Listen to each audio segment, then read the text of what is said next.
माई सब्सटैंडली अहमद और आज जो हम बात करने वाले हैं फर्टिलाइजर कंट्रोल ऑर्डर की। अब बोलेंगे फर्टिलाइजर कंट्रोल ऑर्डर के बारे में मैं तुम्हारे पुराने चैनल में पहले भी बात कर चुका हूं कि फर्टिलाइजर कंट्रोल ऑर्डर क्या है, लेकिन इस चैनल में ऐसा क्या खास है कि फर्टिलाइजर कंट्रोल ऑर्डर के बारे में हम लोग क्या देखने वाले हैं। इस चैनल में हम लोग फर्टिलाइजर कंट्रोल की सारी चीजें देखेंगे। गवर्नमेंट ऑफिशियल्स के पास जो फॉर्म को आपको सबमिट करना है, आपको अप्रूवल कैसे लेना है, मैन्युफैक्चर कैसे करना है, आपको एसेंशियल कमोडिटी एक्ट क्या है, कमोडिटी एक्ट क्या, फर्टिलाइजर कंट्रोल ऑर्डर 1985 क्या, उसके 5 शेड्यूल क्या है, क्या क्या स्पेसिफिक कंडीशंस हैं फर्टिलाइजर को अप्रूव करने के लिए, बायो फर्टिलाइजर को अप्रूव करने के लिए, ऑर्गेनिक फर्टिलाइजर्स को अप्रूव करने के लिए, नॉन एडिबल ऑयल केक्स को अप्रूवल्स लेने के लिए, ये सारे क्या क्या क्राइटेरिया, क्या क्या कंडीशन है, ये सारी चीजों के बारे में हम लोग इस बार एफसीओ में बात करेंगे। तो ये हमारा इस चैनल का पहला सीरीज है एफसीओ का, जिसके अंदर हम लोग सारे 5 शेड्यूल्स बात करेंगे। एफसीओ के अंदर शेड्यूल 1 फर्टिलाइजर्स के बारे में, शेड्यूल 2 विड्रॉल्स के बारे में, schedule 3 bio fertiliser, schedule 4 organic fertiliser, schedule 5 आपका non edible and edible oil cakes. इसके अलावा और सब हम लोग जो फर्टिलाइजर कंट्रोल ऑर्डर के अंदर डील करने वाले हैं वो सारी चीजें हैं आपकी कि फर्टिलाइजर इंस्पेक्टर का क्या पावर होता है, फर्टिलाइजर इंस्पेक्टर कैसे आपको नोटिस दे सकता है, कैसे आपके चीजों को सीज कर सकता है, कौन सी कंडीशन और किन कंडीशन में आप उसको दावा आपत्ति कर सकते हैं, उस चीजों में आप कैसे उसको कैंसिल करवा सकते हैं अगर आपकी तरफ से कोई गलती नहीं है, और क्या फीसेस होते हैं, क्या चार्जेस होते हैं किसी भी चीज को एनालाइज करवाने के लिए, क्या लैबोरेटरी एनालिसिस का क्या प्रोसीजर है, ये सारे डिटेल्स आपको इस सीरीज में मिलेंगे। तो कीप वाचिंग फार्म पॉलिसी। अगर आप एंटरप्रेन्योर हो, चाहे बिजनेसमैन हो, चाहे नॉलेज रखते हो, गवर्नमेंट प्रोसीडिंग्स के बारे में जानना चाहते हो, तो ये सारी चीजें हमारी चैनल में बताई जाएंगी। बात करने वाले हैं एफसीओ के पार्ट 1 के बारे में बात करने वाले हैं। तो एफसीओ क्या है, एफसीओ गवर्नमेंट ने क्यों लाया? एफसीओ है एसेंशियल कमोडिटी एक्ट के अंदर फर्टिलाइजर कंट्रोल ऑर्डर। जब भी कोई भी चीज एसेंशियल कमोडिटी एक्ट के अंदर जब भी बात करते हैं तो इसका मतलब गवर्नमेंट का पूरा कंट्रोल होता है प्राइस कंट्रोल और डिस्ट्रीब्यूशन में। अब एफसीओ इंपॉर्टेंट क्यों हो जाता है? चाहे वो आप अगर फर्टिलाइजर से रिलेटेड कोई भी काम करते हो, चाहे वो मैन्युफैक्चरिंग करते हो, चाहे डिस्ट्रीब्यूशन का काम करते हो, चाहे आप एक डीलर हो, चाहे होलसेलर हो, चाहे आप एक पूल हैंडलिंग एजेंसी हो। पूल हैंडलिंग एजेंसी कौन होती है? वो जनरली जो इंपोर्ट से रिलेटेड जो गवर्नमेंट ने इनको काम दिया रहता है, इंपोर्ट से रिलेटेड वो पूल हैंडलिंग एजेंसी होती है। ठीक है, तो चाहे होलसेलर हो, डीलर हो, मैन्युफैक्चरर हो, डिस्ट्रीब्यूटर हो या इंडस्ट्रीज हो, इनको सबको एफसीओ के अंडर गाइडलाइंस में ही वर्क करना पड़ता है। इसलिए हमारा जो एफसीओ का सीरीज है वो इंपॉर्टेंट हो जाता है। अब इसमें एफसीओ के स्टार्टिंग में शेड्यूल्स में काफी चीजों को बेसिकली कई डिफाइन किया गया है कि किसी भी फर्टिलाइजर मैन्युफैक्चरिंग का प्रोसेस क्या होगा, उसमें लिमिट्स क्या होंगे, उनका अप्रूवल किस कंडीशन में मिलेगा।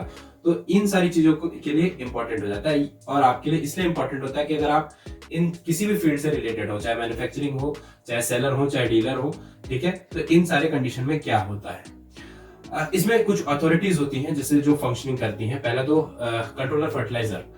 कंट्रोलर फर्टिलाइजर किसको बोलते हैं? सेंट्रल गवर्नमेंट अपॉइंट करती है। ये जनरली होते हैं joint secretary, ministry of agriculture and farmer welfare से। ठीक है, तो लेकिन और उसके अलावा क्या होती है? ये फर्टिलाइजर कमेटी भी होती है जो अलग अलग मिनिस्ट्रीज होते हैं, मिनिस्ट्री ऑफ एग्रीकल्चर, फर्टिलाइजर, और आपका आईसीआर से director of soils, fertiliser quality testing laboratory Faridabad से एक मेंबर होते हैं, डायरेक्टर्स, डिफरेंट स्टेट के डायरेक्टर्स ऑफ एग्रीकल्चर होते हैं। तो ये आपके लिए उतना इंपॉर्टेंट नहीं है। इंपॉर्टेंट क्या है कि आपके स्टेट में और आपको कैसे अप्लाई करना पड़ेगा। तो आपके लिए कंट्रोलर कौन हो गया? कंट्रोलर ऑफ स्टेट की बात करें तो कंट्रोलर ऑफ स्टेट गवर्नमेंट की तरफ से स्टेट में आपका डायरेक्टर ऑफ एग्रीकल्चर होता है, और वही रेस्पेक्टिव स्टेट में कंट्रोलर फर्टिलाइजर के रूप में वर्क करता है। और कौन कौन सी अथॉरिटी होती है? एक होता है रजिस्ट्रेशन अथॉरिटी, नोटिफाइंग अथॉरिटी और फर्टिलाइजर इंस्पेक्टर। ठीक है, तो ये सारी अथॉरिटीज होती है जो एफसीओ के अंडर वर्क करती हैं, या जो भी एग्जीक्यूटिव बॉडीज है जो इनके अंडर काम करती हैं। ठीक है, इसके अलावा जो शेड्यूल्स जो पहले जो आपका डिफाइन किया गया है, जो गेजेट में डिफाइन किया गया है कि स्पेसिफिकली फर्टिलाइजर किसको बोलेंगे, कॉम्प्लेक्स फर्टिलाइजर किसको बोलेंगे, बायो फर्टिलाइजर किसको बोलेंगे, ऑर्गेनिक फर्टिलाइजर किसको बोलेंगे। जैसे ऑर्गेनिक चाहे वो प्लांट बेस्ड हो चाहे एनिमल बेस्ड हो, उसमें कोई मिक्सिंग ना हो। Bio fertiliser microbial in nature होना चाहिए, जो नाइट्रोजन की एफिशिएंसी या फास्फोरस की सॉल्युबलाइजेशन जैसे कामों में एक्ट करे। फर्टिलाइजर क्या होगा? केमिकल कंपाउंड होगा जो न्यूट्रिएंट की सप्लाई करेगा। या कॉम्प्लेक्स फर्टिलाइजर वो होंगे जो 1 और 2 न्यूट्रिएंट से मिलकर बने होंगे, और वो जो भी चीजें बनेंगी वो फर्टिलाइजर के जो स्पेसिफिक जो दिए गए हैं प्लांट टॉक्सिसिटी कंटेंट कितना होना चाहिए, जो भी आपका जो स्पेसिफिकेशन दिए वो एफसीओ के अंडर में मैन्युफैक्चरिंग प्रोसेस में जाएगा। तो इतना समझने के बाद आपको जाना पड़ेगा कि अब आपने मैन्युफैक्चरिंग करना है या डीलरशिप करना है या जो भी करना पड़ेगा, जो आप करने का सोच रहे हैं उसके रिलेटेड आपको क्या करना है। तो इसी से रिलेटेड मैं बात करने वाला हूं अगले लेक्चर में कि अगर आप एक मैन्युफैक्चरर हैं या इंडस्ट्रियल डीलर हैं या आप होलसेलर हैं, तो उस कंडीशन में आप रजिस्ट्रेशन अथॉरिटीज को आपके कौन सा फॉर्म फिलअप करके देंगे, फॉर्म कहां से मिलेगा, प्रोसीजर क्या होगा मैन्युफैक्चरिंग का, और उन कंडीशन में फर्टिलाइजर मैन्युफैक्चरिंग में कौन सा फॉर्म लगता है, और फॉर्म ए किस में लगता है, फॉर्म A1 किस में लगता है, और फॉर्म O किस कंडीशन में लगता है। तो ये सारी चीजें, कितने कितने टाइप के फॉर्म हैं, प्राइस कंट्रोल के लिए कैसे काम किया जाता है, प्राइस को गवर्नमेंट रेगुलेट करती कैसे है, मेमोरेंडम ऑफ परचेस के लिए फॉर्म M को कैसे परचेसर को देना रहता है, ये सारी चीजें होती हैं प्राइस रेगुलेशन से रिलेटेड।